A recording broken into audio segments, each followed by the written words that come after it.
Alléluia. Amen. Bonjour tout le monde. Bienvenue dans la maison du Seigneur. Alléluia. Vous êtes au bon endroit et au bon moment. Comme disait hier pasteur, des fois il y a un moment donné, la piscine s'agitait.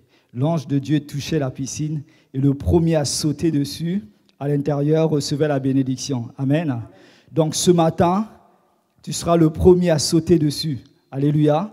Ça sera par ta foi. Si tu crois en la parole de Dieu, si tu reçois la parole de Dieu, Dieu va te bénir. Sans plus tarder, prions le Seigneur. Père Dieu Tout-Puissant, nous voulons te remercier pour ces moments. Merci parce que c'est un jour en ton honneur, c'est un jour pour ta gloire. Nous voulons, Seigneur Dieu de gloire, te confier nos cœurs. Nous voulons que tu parles à nos cœurs, Seigneur, que cette parole que nous allons recevoir, Seigneur, tombe sur des cœurs fertiles, Seigneur Dieu de gloire, afin de stimuler notre foi, afin d'ouvrir notre compréhension, Seigneur, afin que nous puissions accepter cette parole avec soumission et obéissance. Merci, Seigneur, pour ta gloire. Père, tu dis là où 2 ou 3 sont réunis en ton nom, tu es là. Merci parce que tu sièges au milieu de nous. Et là où tu sièges, il y a les bénédictions en abondance. Il y a les miracles, Seigneur, qui se produisent. Sois béni, sois glorifié au nom de Jésus-Christ. Amen. Amen, amen. Dieu est grand. Donc là, nous sommes au 2e jour de notre événement sur le thème « Si donc le Fils vous a franchi, vous serez réellement libre. » Amen. Donc hier, nous avons commencé, nous avons vu la main de Dieu. Alléluia. Dieu a touché beaucoup de personnes. Et aujourd'hui, c'est le dernier jour. Alléluia. Ouvre ton cœur pour que Dieu puisse te toucher ce matin. Nous allons lire la parole de Dieu dans Exode 14. Pour ceux qui veulent des Bibles, vous avez des Bibles à la bibliothèque à votre disposition. Levez juste la main et les frères et sœurs vont vous apporter une Bible.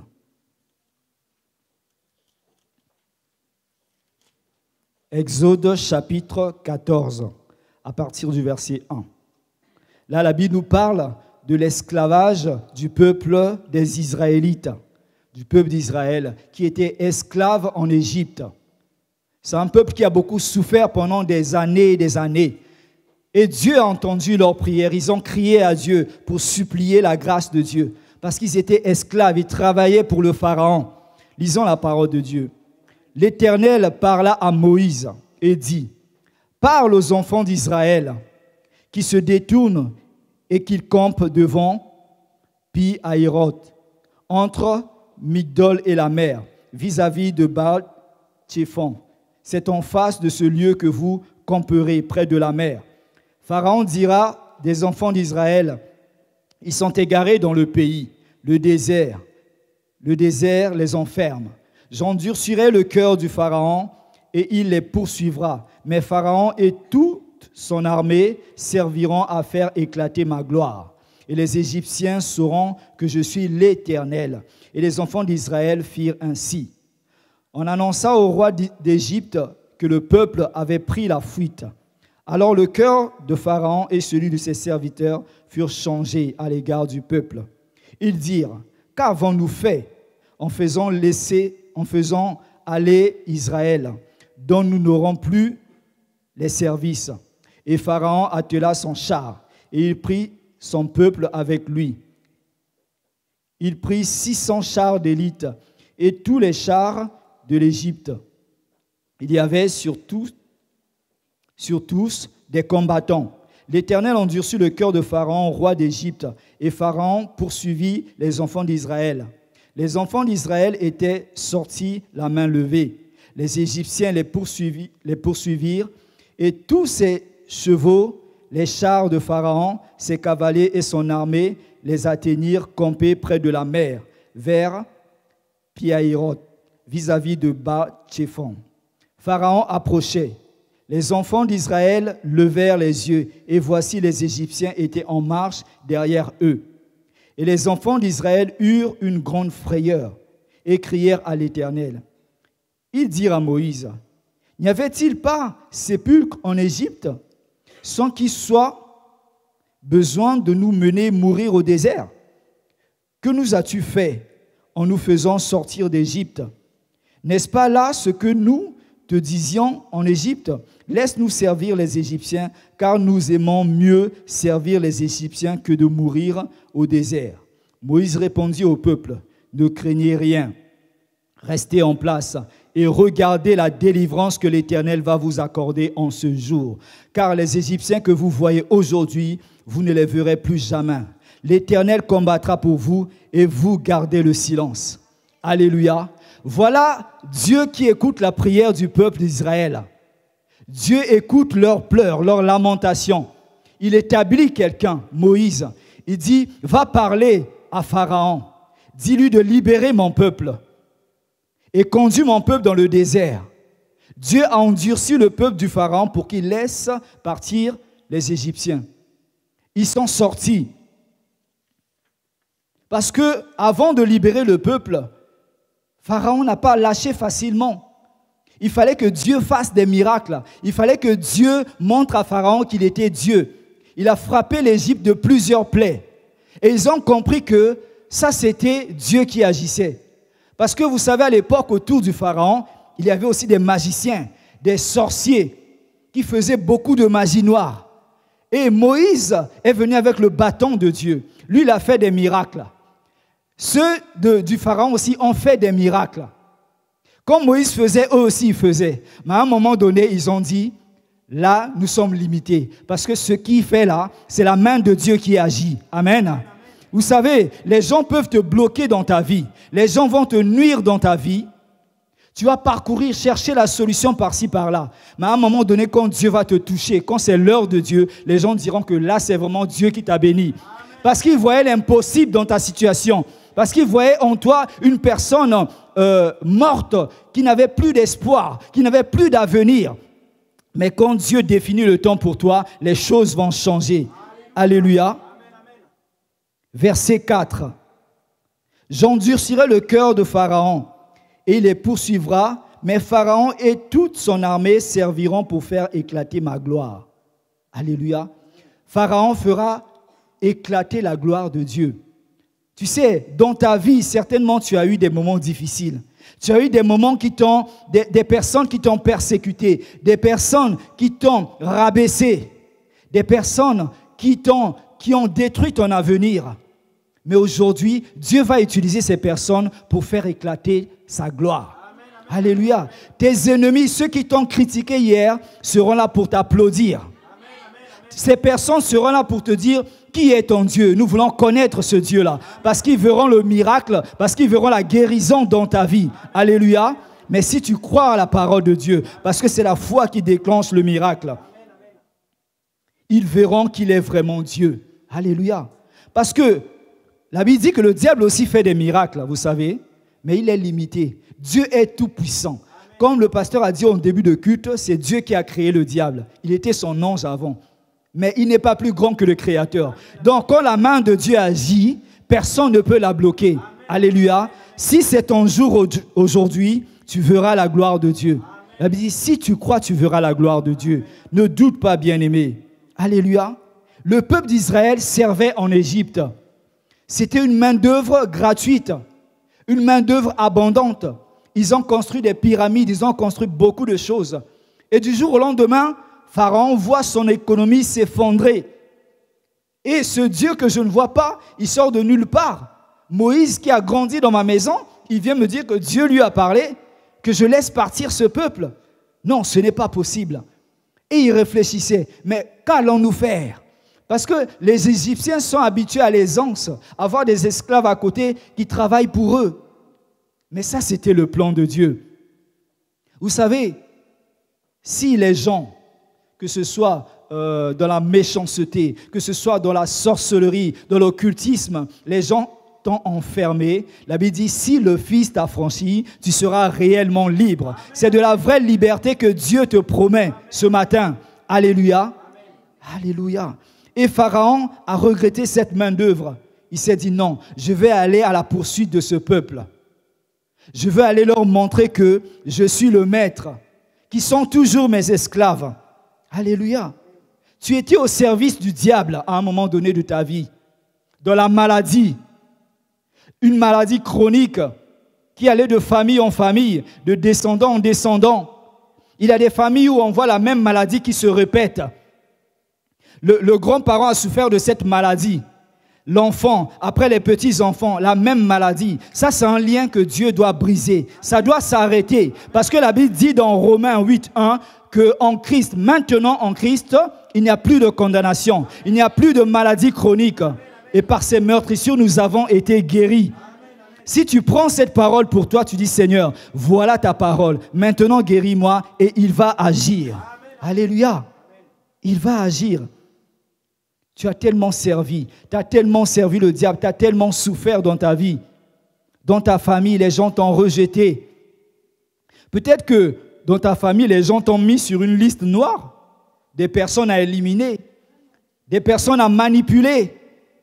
Tu étais esclave de la prostitution. Tu étais esclave de la maladie. Quand on cherchait une personne pour jeter la maladie, tu étais là, on jetait sur toi. Tu étais la risée de tout le monde. En toi, les gens ne voyaient pas d'avenir. Mais la Bible dit que tu es un diamant. Vous savez, quand on ramasse un diamant, il y a beaucoup d'impuretés. C'est comme le fer aussi. Mais tu dois passer par le feu. Les épreuves que tu as traversées, c'était le feu. Dieu a permis que tu passes par le feu pour te purifier. Et demain, quand Dieu va te présenter devant les Égyptiens de ta vie, tu seras pur. Tu vas rayonner, tu vas briller. Parce que la gloire de Dieu va briller sur toi. Si tu crois, tu verras la gloire de Dieu. C'est fini. Il faut dire, Satan, tu lâches ma vie maintenant. C'est à toi de décider. Ce n'est pas au diable de décider à ta place. Ce n'est pas à l'homme fort de ta famille de décider à ta place. Personne ne peut écrire ton avenir. Dieu dit, je connais les projets que j'ai formés pour toi. Les projets de paix et non de malheur. Alléluia. Personne ne peut écrire ton avenir si ce n'est Dieu. Dieu te connaissait depuis le ventre de ta maman. Dieu avait un projet pour toi. Dieu te connaît mieux que toi-même. Alléluia. Et il faut dire non à Satan. Non, c'est non. Alléluia. Parce que Dieu, quand il a sorti le peuple d'Israël d'Égypte, le but c'était quoi? La terre promise. Là où coule le lait et le miel.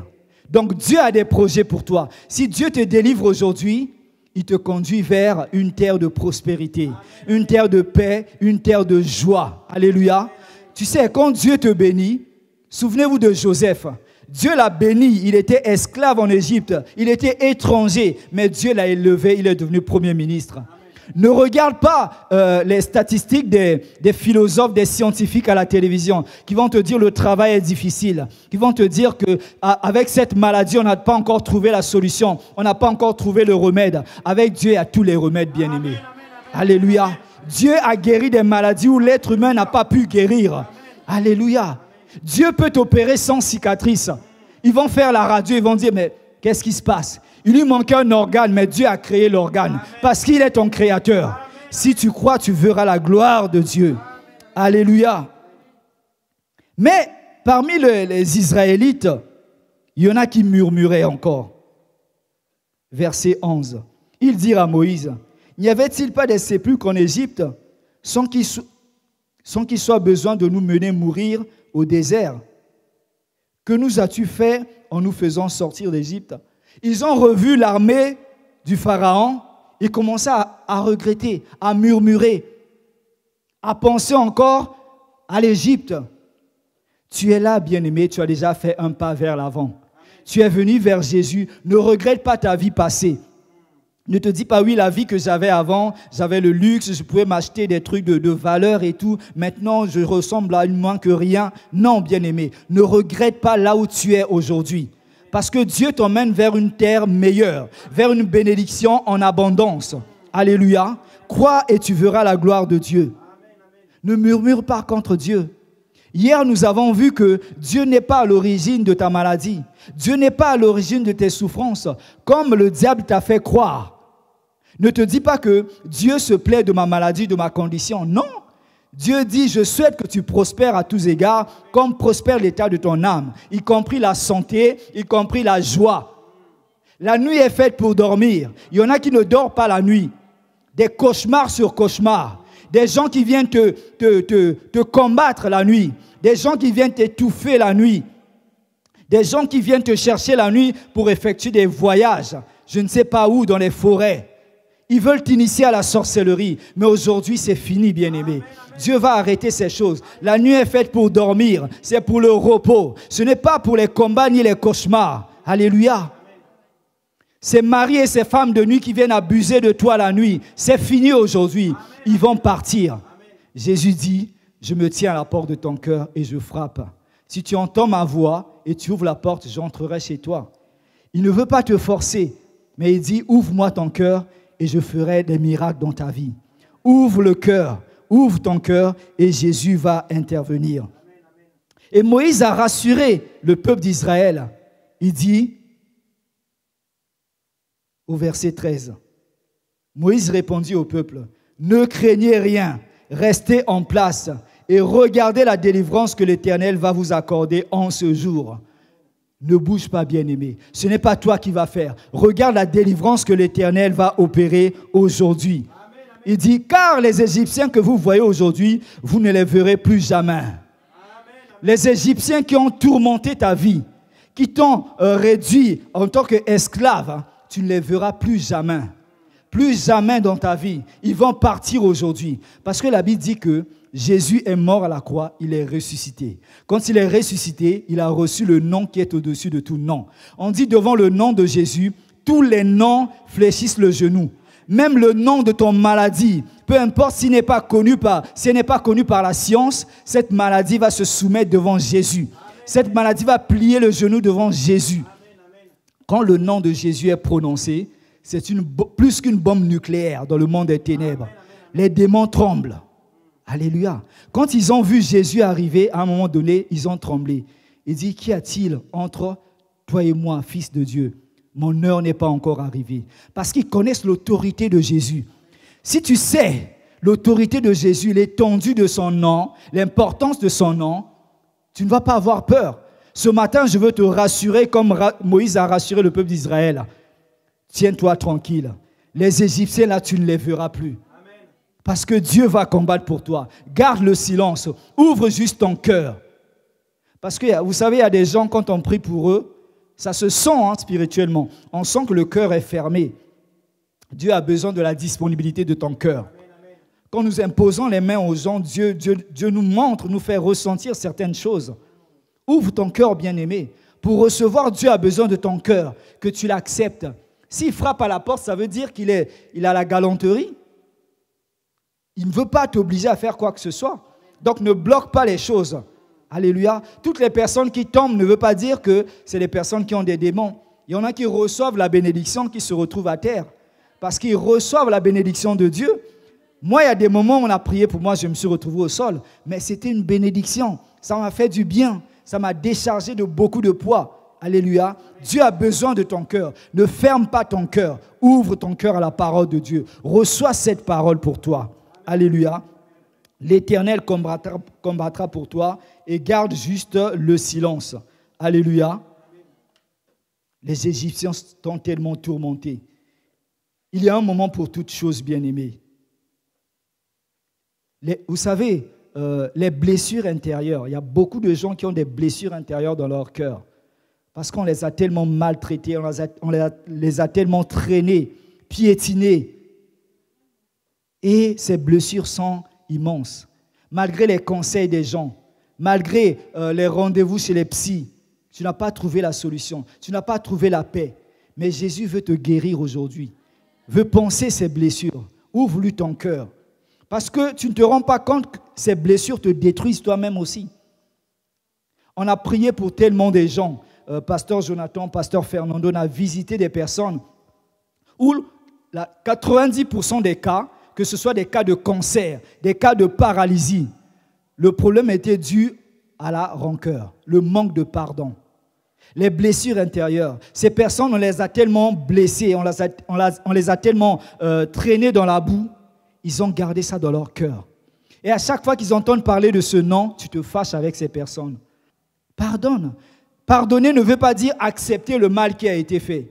Si tu pardonnes, toi-même, tu te décharges d'un fardeau, d'une responsabilité qui détruit ta vie. Moi, à un moment donné de ma vie, il y a des gens qui m'ont tellement fait du mal. Et je commençais à porter cela dans mon cœur. Et je me vengeais envers les autres. Mais je me suis rendu compte que ça me détruisait. Et quand j'ai pardonné, j'ai senti un poids me quitter. Alléluia. Le pardon, bien-aimé, c'est important. Pardonne, c'est ce que Dieu te demande. Peu importe le mal qui a été fait, peu importe ce que les gens t'ont fait, pardonne.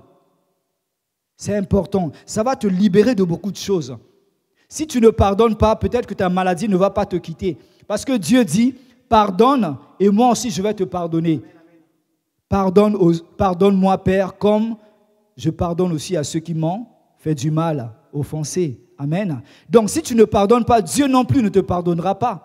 Pardonne d'abord et laisse ces personnes, même s'ils perdurent dans le mal, Dieu va les juger. Ne sois pas juge à la place de Dieu.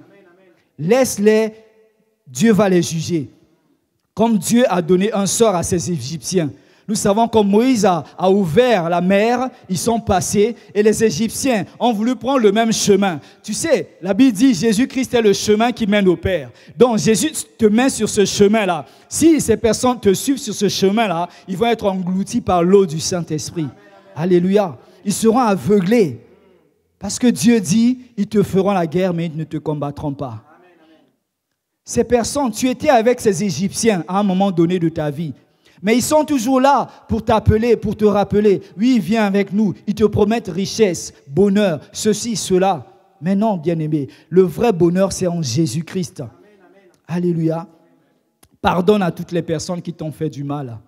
Ouvre ton cœur à Jésus-Christ.